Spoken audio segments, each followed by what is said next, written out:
Oh, yeah.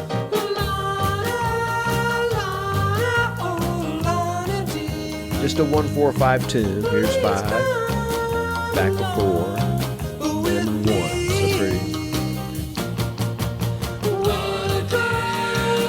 Boom, boom, boom. Same bass line. 2, 1, 3, 5, 6.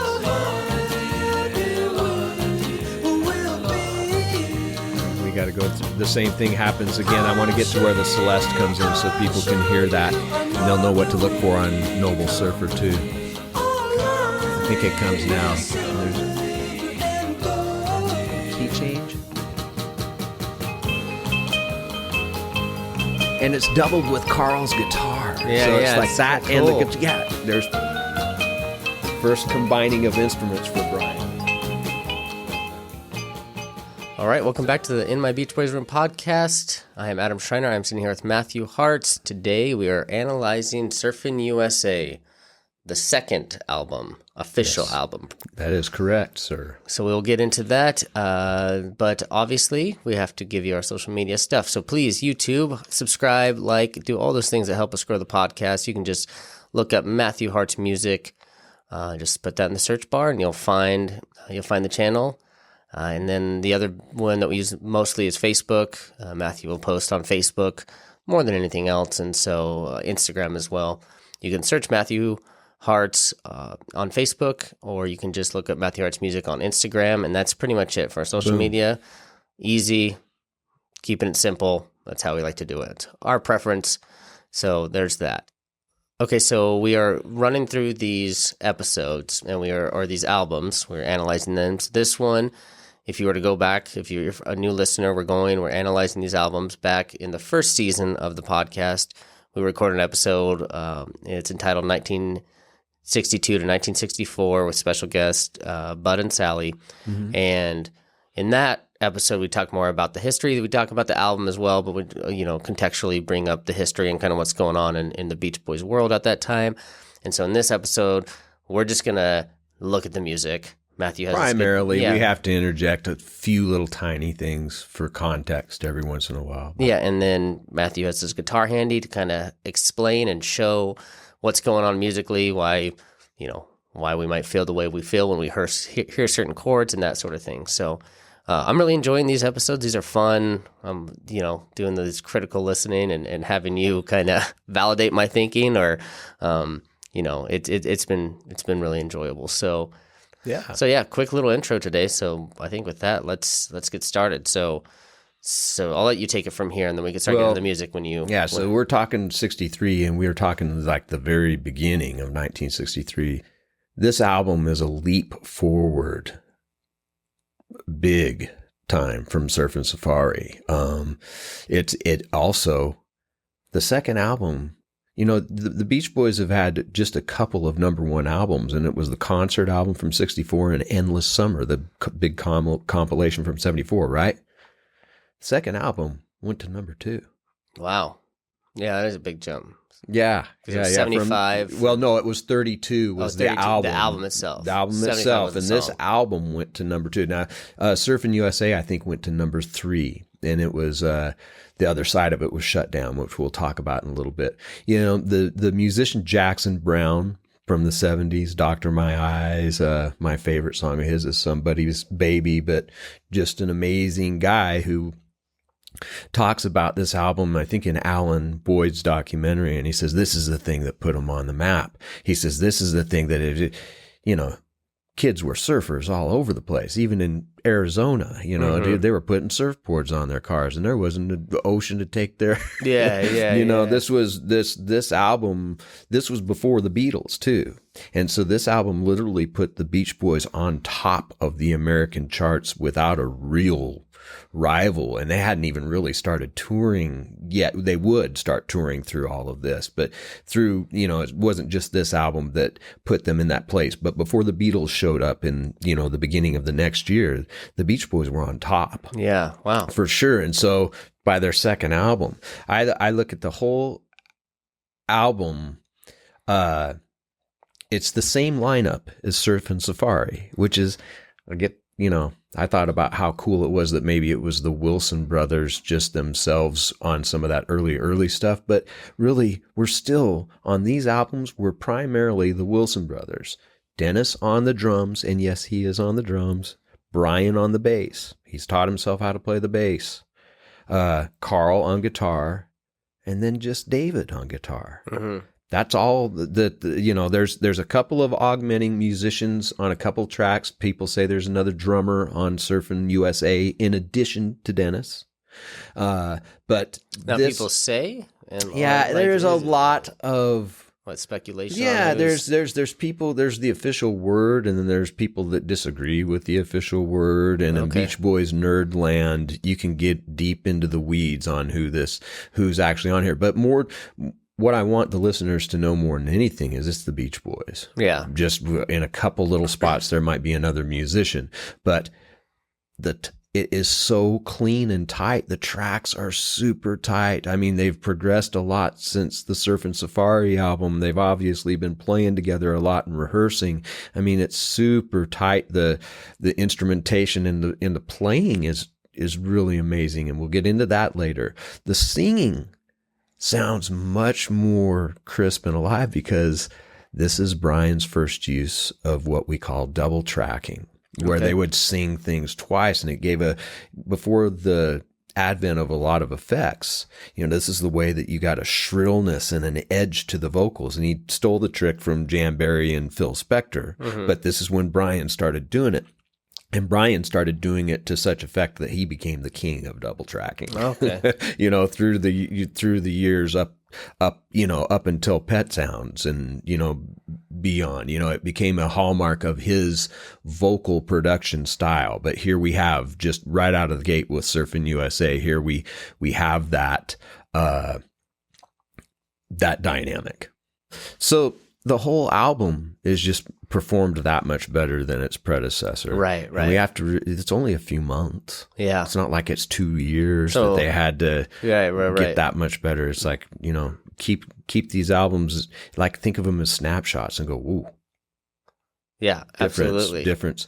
So like kind of a big leap as far as what they're doing, but not actually that much time for how big of a leap that they actually take him, from one album to another. Yeah, and especially in those days, and rock and roll was brand new. They didn't know how many months was going to in between albums. They didn't know, everything was kind of on a feel basis within the industry and within the band. There's kind of, but anyway, it really shows up. And even though this album says produced by Nick Venet, it's really Brian's producing it. Yeah. He is still running the show. He's teaching the guys their vocal parts. He's deciding what's going to go on instrumentally.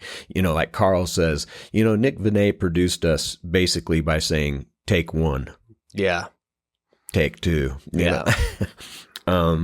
Nick Venet is a big part of the Beach Boys story, but as far as what his work was actually as a producer, Brian was really doing it even on these albums, just wasn't being recognized and maybe wasn't being fully unleashed to do that job, right? Yeah. And so that kind of gives you an idea of where we're at with the whole album. You want to get into the individual tracks now? Okay. Well, we got number one. Surfin' USA, folks, is in E flat. I know, why they chose that, Brian, for certain reasons. I mean, vocal ranges.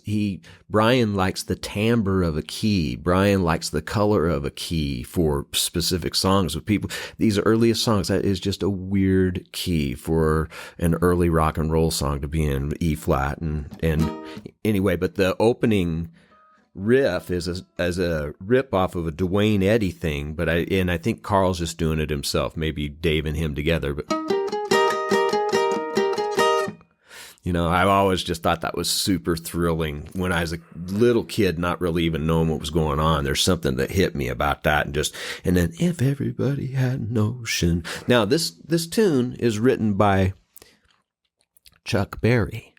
Oh, it's written by Chuck Berry. Well, this is This is a Chuck Berry tune. This is a song, Sweet Little 16. And Brian never denied that it was Sweet Little 16. He just put new lyrics to it. With the help of his girlfriend at the time, Judy Bowles. Her little brother was a surfer, and he put together a list of surfing spots.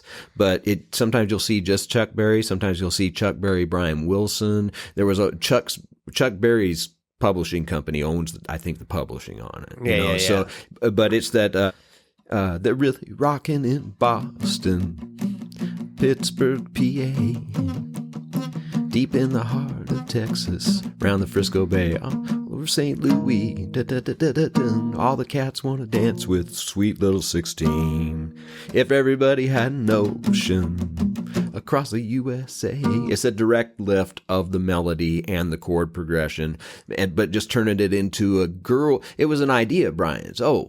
Let's have something with all the surfing spots, kind of like they do in Sweet. So and other people had done things like that in those days. So it wasn't just outright thievery, and they knew that everybody would know what it was. You know what I mean? But that's the long story short on why we've got Chuck Berry being a writer of Surfin USA. Does that make any sense now? Yeah. Okay, I'm a guy talking about bass lines these days, but I really think that this is a great example of just how a bass line affects this tune. And so on the verses, they use a 1, 3, 5, 6, 1. And so that's a climb all the way up there. So if everybody had a 2, 3, 4. Okay, now when we get to the choruses on this, Brian turns it into a blues tune. And now the bass line goes this over the same chords.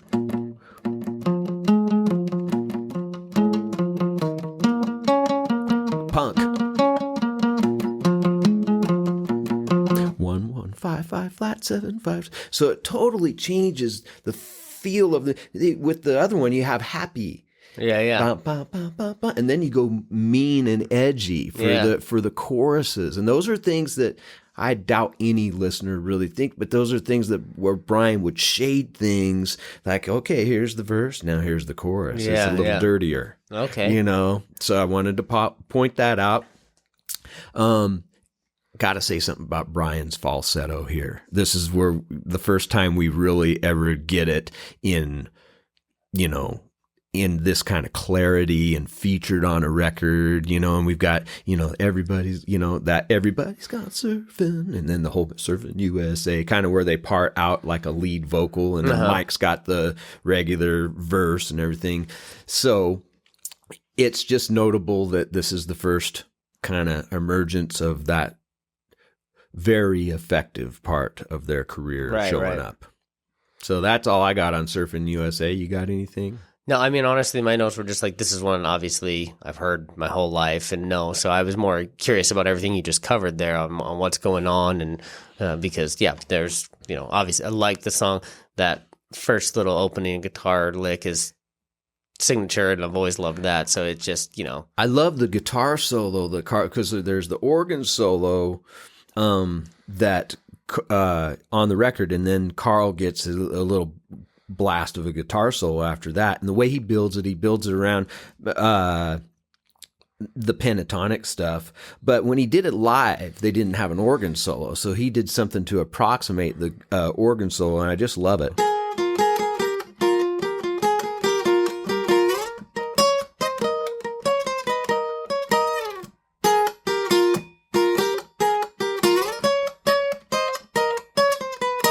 Then down here,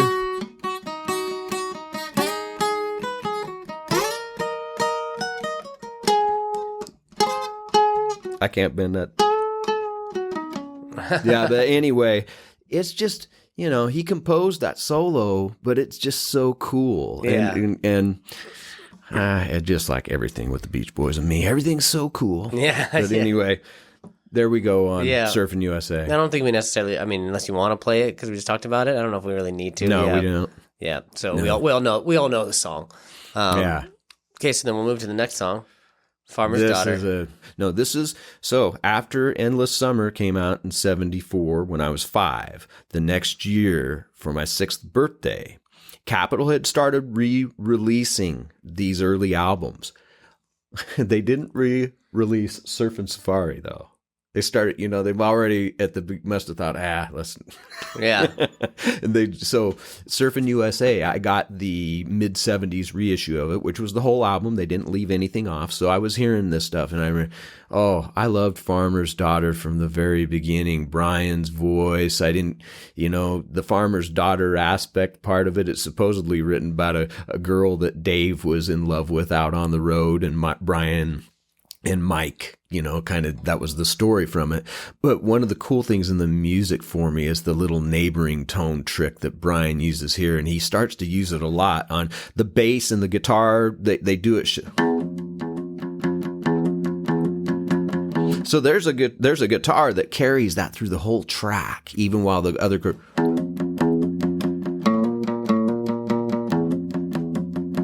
And that to me has always been like, if you try to do Farmer's Daughter without somebody doing that little move, doesn't sound right. Doesn't, yeah. And that's a real subtle little, just a neighboring tone trick. Yeah. But Brian's voice on here is just fantastic. And this is, Lindsey Buckingham had Fleetwood Mac cover this on a 1981 Fleetwood Mac live album. They did it at Soundcheck and included it at the very end. And so anyway, I love the tune. Yeah. This one, it definitely grew on me. It's not like I didn't like it, but it's for me, it was one of those songs the more I listened to it, because I was not familiar with this one. This one was one that I hadn't heard before. And so, it's like the more I listened to it, the more I liked it. Mm-hmm. It didn't grab me in the first listen through like some of the songs have, but it was one that's like when I first listened, I was like, it's okay. And then I was like, oh, no, this is good. I like this, you know. And the next thing I know, I have it stuck in my head. And especially that you're not resonating with a lot of the slower type tunes. We've talked about that. Because why do you think that most of the hit, why do you think a lot of people haven't heard that nobody deemed it a hit? Yeah. You know what I mean? Yeah. But at the same token, I've seen these tunes do what they're supposed to do. Right. It's like, whoa, man, and you find yourself singing it. It's just a pretty song. Yeah. You take away the story about the farmer's daughter, which is kind of cute with this one anyway. You know what I mean? It's just, I think when I was young, it was weird for me. This was still a surfing band, or this was kind of their debut surfing album. Not that I knew that, but here's a song about a farm. Yeah. But anyway, do you want me to play this one or just keep moving on? Yeah. Well, let's play a little bit of it and let people hear Brian's sweet vocal and those neighboring tones coming out of the gate.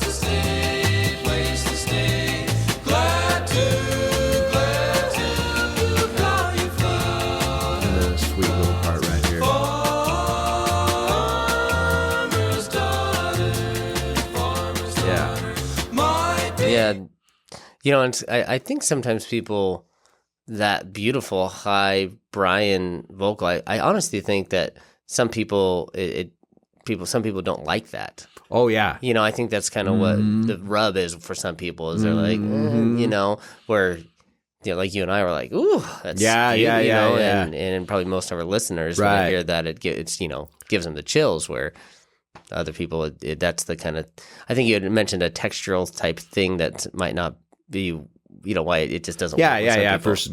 That's what I always say. Some people don't like the Beach Boys for textural reasons.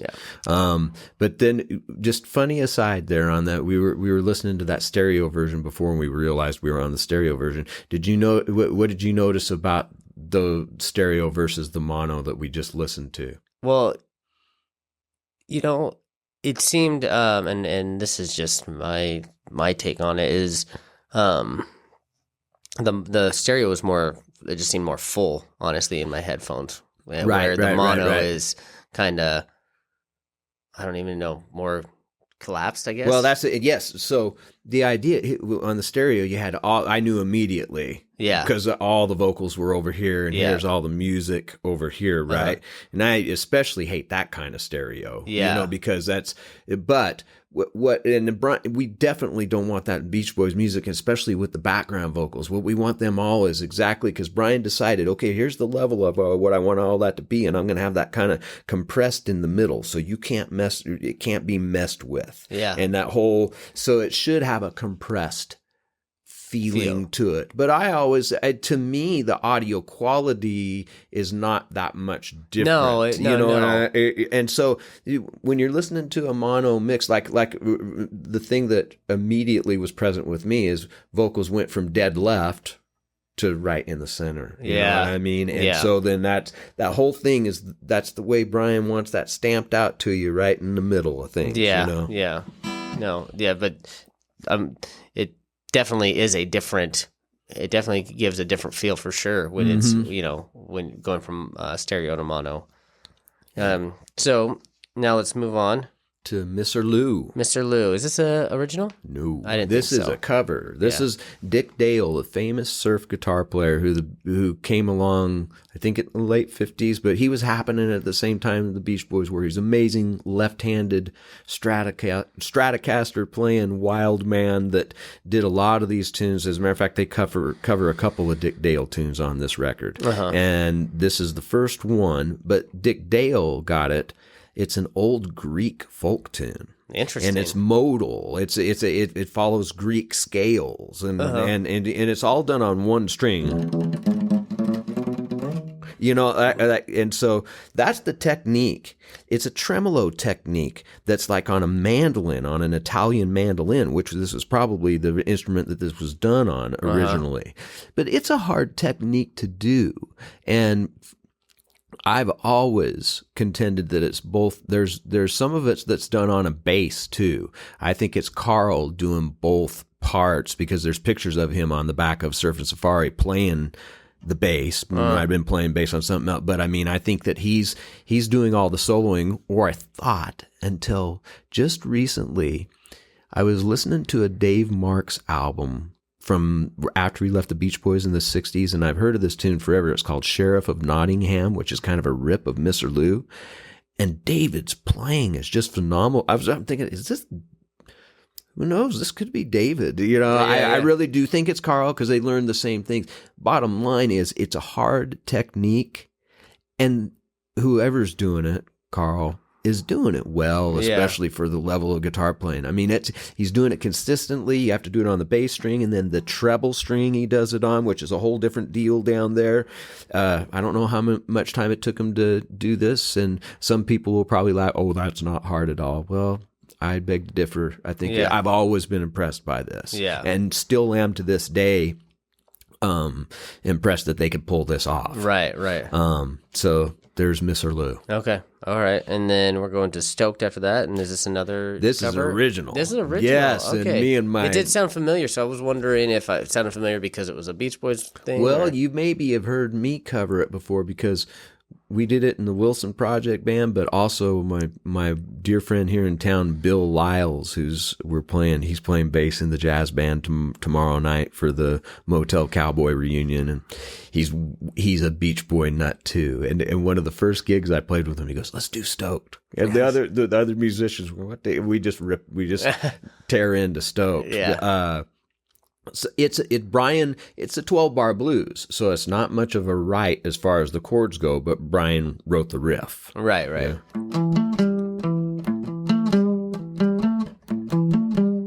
Just move it to the 4.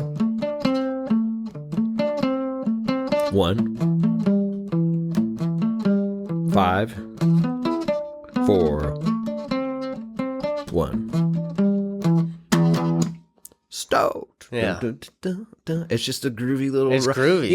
When they were totally. playing shows around this time, part of it was part performance and part sock hop. The kids were dancing, so they were filling the shows with lots of instrumentals. So kudos to Brian to getting an instrumental going. Right. That would just be one of theirs, right? Yeah. Love it. It's and the Carl's soloing on it is cool, and there's a lot of Carl Wilson guitar on here, and Dave's rhythm guitar playing is great on the whole thing. So anyway, another great deal. Yeah, yep. So Lonely Sea. Yeah. So this was part of the first demo, and I think this is the version. This is the demo version because it really does sound out of context with the rest of the album. And this tune in this version was used on an early beach movie. Oh, and Brian is singing it around a campfire, dimly lit, or I think I've seen that, but I know the tune was used in it. And so it is straight up stretched out punk rock. And I was going through it yesterday because I remember, what key is that in? Is it? Well, it's in between C and C sharp. They were not tuned standard at all when they made this thing, but it's just a punk. If we just take it like these bar chords right here, it's just taking the C, moving down a whole step to B flat with not even changing, and another whole step down to A flat, and a half step to G. But just a major chord every time. And then what else does that sound like, people? There's a Walk Don't Run by the Ventures. Now, I'm not sure if that had already come out or came after this. But again, this is not... It's just a strange progression to use in a ballad. And then they do it by Carl...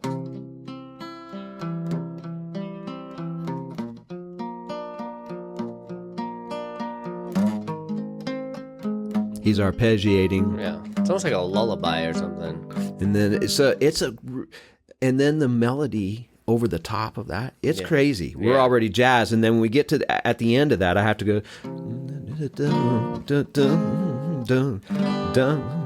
Now we're going to take that G and make it G minor, which technically makes us into a different, and then F, and then E flat from D. A flat, then back to the G to set up, going back to the C. That's why my love. It's a crazy, crazy cool tune. That's Brian and Gary Usher again. So there you go. I love it. So should we play that one a little bit? Let's play that one because I actually kind of want to hear that now that you just did that.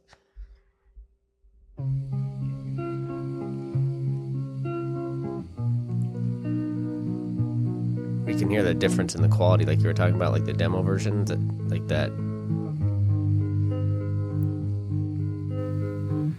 The lonely sea. It's an inventive way to use that progression. One note. It never stops.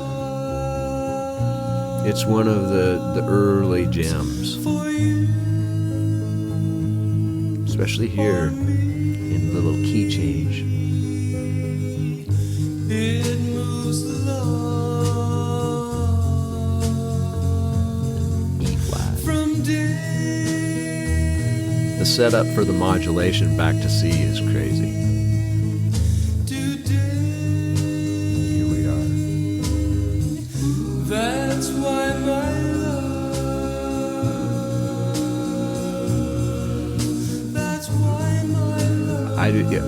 I guess I want to let it play up to the spoken part because I've always thought that was so cool. I think it comes right after this stanza. Little bit of intonation things in the backgrounds. It's Dennis and Carl and Mike. Here we go. This pain in my heart, these tears in my eyes. Please tell the truth. Like the swell. You're like the this right here is beautiful.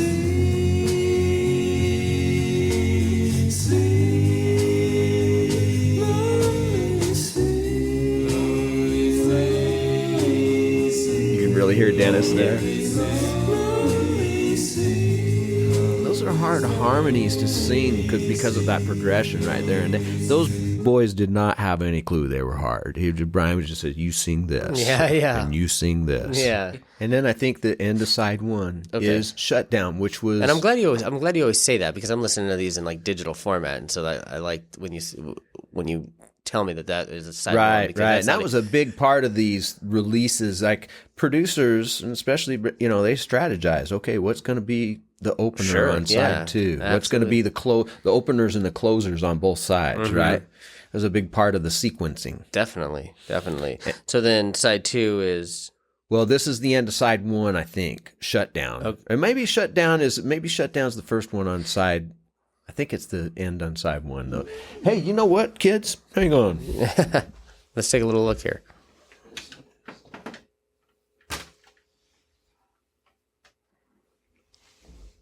Last song, side one. Shutdown. Okay, so let's talk about Shutdown then.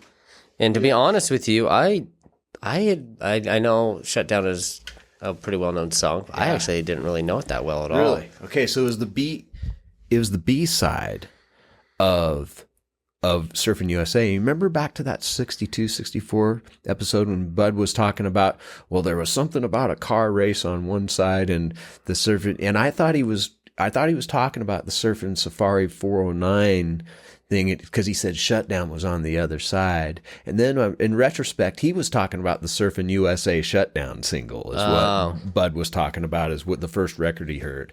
So anyway, this is co-written, and I think this is the first emergence of the DJ Roger Christian, who was a real car nut and knew a lot of car lingo and stuff. And he and Brian would get together famously after this guy's shift, and they'd go to an all-night diner and eat ice cream sundaes, and he'd give them lyrics to tunes. And this is the only case where Brian really wrote music to lyrics. Like Roger Christian would give him a poem, and Brian would go home and compose music to it. Right. Little Deuce Coupe later on is Roger. Don't Worry Baby is Roger. There's a lot of great Brian Wilson, Roger Christian tunes. Okay. So this is it. And it's a great guitar solo, just great performance in one of their early classics. Yeah, and it's, I think it fits that surfer tune vibe. Well, it's feel, the cartoons. Yeah, like this is 409 and the Shutdown are among the very first cartoons. It's just it just fits with it's the same type. It's just now we're putting car lyrics instead of surf lyrics. Yeah. So totally. It feels just like Surfin USA. Exactly. Yeah. Nice observation there. So then we get to side two. Yeah. Noble Surfer. So I kind of had the same feelings on this one. Is it like just a kind of I'd never heard it before, and it just had that cool surfer music feel to it. I remember even a little kid there. I knew there was something. Whoa, this is different sounding. And it. I don't know if I ever really liked it that much. But the unique thing about it musically is they're singing harmonies as the lead vocals. They're already into their harmonies. It's not a lead vocal, just one voice. It's all of them singing the verse. So that's kind of, and then the cool thing that I didn't know until I was older and reading the books is there's the double entendre of the lyric in they meant noble, like he's a noble surfer. He does things the right way, the way a surfer should, but no bullshit too. Noble. Nice. He's the number one man. Nice. Noble. So okay. Noble and then no bull. Okay, and I'm sorry. And is this something that people just speculate, or this is intentional? Yep. This is the intention. And it's pretty obvious once you get. Yeah. Once you see it, for sure. Yeah. And then maybe I have this written down, and maybe this is this in the breakdown. There's some extra instruments going on. Yes, and this is okay. So on a couple tunes, Brian, I believe, and I think I've seen that. He's playing a mallet instrument called a celeste. I think it's Celeste, and so it's a little bell instrument. And Brian, and so I think I thought it was like a xylophone or something. Yeah, and it's just a different timbred and textured xylophone with a bell-like sound. But I think why it stuck out to me is because up until this point, we hadn't really heard any extra instruments. No, you're right. Okay. So Excellent. That was one. Yeah, and I remember it sticking out to me as a kid, too, like wondering, what is that magical sound? Yeah. It's because it's just different. Nice job, bud. So then Honky Tonk. Honky Tonk. This is a cover. Yeah. This is a cover that I think is the late 50s, maybe 1956. This guy's name was Bill Doggett. I'm not sure who the group was that did it, but it was a well-known tune that, like kids learning electric guitar of the day, they're going to learn this tune. Yeah. So it's kind of just... Yeah. It's got some certain techniques in there. Yeah, and it's called Honky Tonk. I mean, that pretty much sums it up right there. That's exactly. It's kind of like it really is a two-step shuffle type thing going on. But yeah, and is there anything is there anything specific like Beach Boys signature thing that? No, other than just it's yet another style. A little sub-style of what they're doing that the boys are doing pretty dang good with, especially Carl. Right. I mean, just, there's some techniques here on the guitar that are different from the other things he's doing in the album. And he does them well. The best thing he does is phrase them well. Okay. And that's usually the most mature part of the step, right. You can get all the, being able to fit it all in and make it sound musical. That's the deal. Yeah. So that's that. Okay. Lana. Yeah. And so this is me and John loved this when we were kids. There's another, the Celeste shows up again, that instrument. And then Brian has a little sliding neighboring tone piano lick that's kind of it's kind of a blues move, but it's definitely the signature of this tune. It's a slide. This is an original. This is an original Brian Wilson tune. Should we listen to that real quick? Yeah, listen to because I'm curious because I don't remember that part. Yeah, and the Celeste in the middle is really cool. There's a key change when it happens. We should listen to some of this. Oh yeah.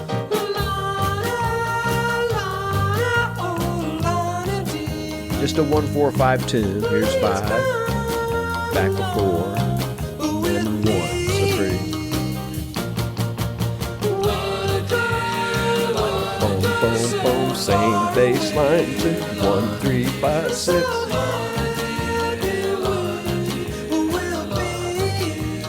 Got to go through the same thing happens again. I want to get to where the Celeste comes in so people can hear that and they'll know what to look for on Noble Surfer too. I think it comes now. There's key change.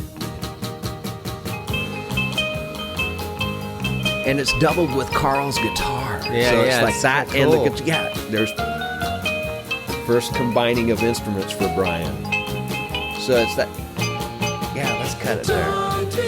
That's really I forgot. Yeah, so Brian on the Celeste is playing the exact thing that Carl's playing on the lead guitar right there, and the idea is to take those two instruments together. This is before synthesizers, and it's just a new texture. And it sounds, it's like the listener, unless they're musically educated, it's not going to know anything about that other than how it feels or sounds, which is pretty magical, Yeah. So, and real quick, and is there any way you can describe, like when you're saying like 1, 4, 5, like, is there an easy way for us? Well, that's just musically, Yeah. ignorant? Well, okay. So if we're talking about the system, the Western system of music, I'm using those numbers.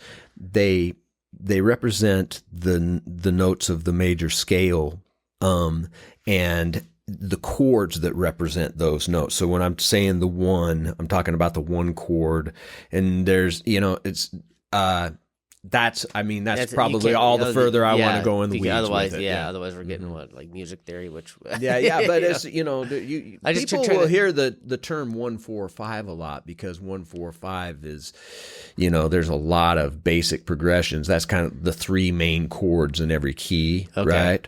Okay. That every guy that played guitar down the street, if you called him a 3-chord guitar guy, he knew basically the 3 main chords in every key. Got it. Okay, that helps. So back to the music. Surf Jam. Surf Jam. Yeah. I mean, this is just a jam. I mean, it's theirs. I think Carl gets a writing credit on it, maybe even Dennis. I don't know, but my note says I've got a star by this one because I've got the Wild Wilsons plus David. And it is, and you can hear Brian and Dennis yelling on this when you're listening, and Dennis is just pounding the hell out of the drums and spots, and it's just they're rocking, going for it. It's just of the instrumentals, and this on the whole album. This is my favorite because that exuberance is coming out and just kind of an unleash. Yeah, it's just they're wild. Yeah. I really, really, really like it. Yeah. Let's Go Trippin'. Let's just move right to that. Yeah. That's the other Dick Dale cover on here, and they played this live. It's on the concert album. Mm-hmm. They did it live for years, and it was kind of a crowd participate. Mm-hmm. They would get involved in it or something like, but it's got some other techniques on it that are notable as far as Carl playing lead guitar stuff. I mean, this was one of Dick Dale's signature numbers. So the fact that the Beach Boys covered one of his big hits, and this one was certainly one of them, is kind of, I don't know, I'm going to say ballsy. Yeah. Yeah. Because he did them so well. Yeah. But they did a good job? Dang good job. Oh, yeah. And then we've got the album ender on here. And this was a favorite of Brian's. He played a snippet of this in the 1995 documentary, I Just Wasn't Made for These Times, sitting at a piano. And I thought, whoa, he played a little bit of Finders Keepers, but the hook in the chorus and there's a key change thing that's going on there too. The finders, keepers, losers, weepers, and they go back to that. Something about that when I was a kid really did something to me. It So really musically just. I wonder if we're talking about the same spot. And so how I've done this in previous episodes and in conversations we've had where I'll ask you if something sounds like something. Say, hey, this kind of reminds me of this. Is it similar? So, and I think if it's the same part I'm talking about, it kind of reminded me of so like Finders, Keepers, where it was similar to. Fun. Yeah, sure. That might have been the beginning of fun. Sure. Okay. Yeah. Just like, I don't know if that like. I hear it now that you say that. I never did before, but yeah. And am I talking about the same part that you were just talking about that you said? Okay, it is that. Maybe we'll play it. I'm gonna play. Well, it is because it's just fun, tiller. It's the same note. Finders, keepers, but then it deviates. But just that one part. Yeah, just that one part. And that might be coincidence, but maybe it is the beginnings of fun. Okay, because obviously fun came out after this. A couple years after this, or a year. Okay, so I mean that wraps up the music on Surfin USA. Is there anything else? Murray was involved with this one quite a bit, and he's involved with everything we're going to talk about the next 2 or 3 albums even after this. Okay. And so I want to, Murray Wilson is there and helping, and I want to remind people that Murray is a story that's a kind of a two-sided story. You know, and without Murray, we wouldn't have had they never would have got this recording contract. Right. And his help in the beginning and pushing them in the beginning to be better than they, to just get the best out of them in those studio sessions, and probably here too, I'm almost sure here, it's a big part of this record. Yeah. So, but other than that, we're done. We're done with it. And so next episode, we're getting into Surfer Girl. The Surfer Girl ended up kind of hitting me in a way that I wasn't expecting. Well, a lot of people. We'll get into that. But it was. I don't think I really understood why people loved it so much until I actually took the time to sit down and really listen to it. But we'll get into that in the next episode. Thank you again for listening, and we will see you next time.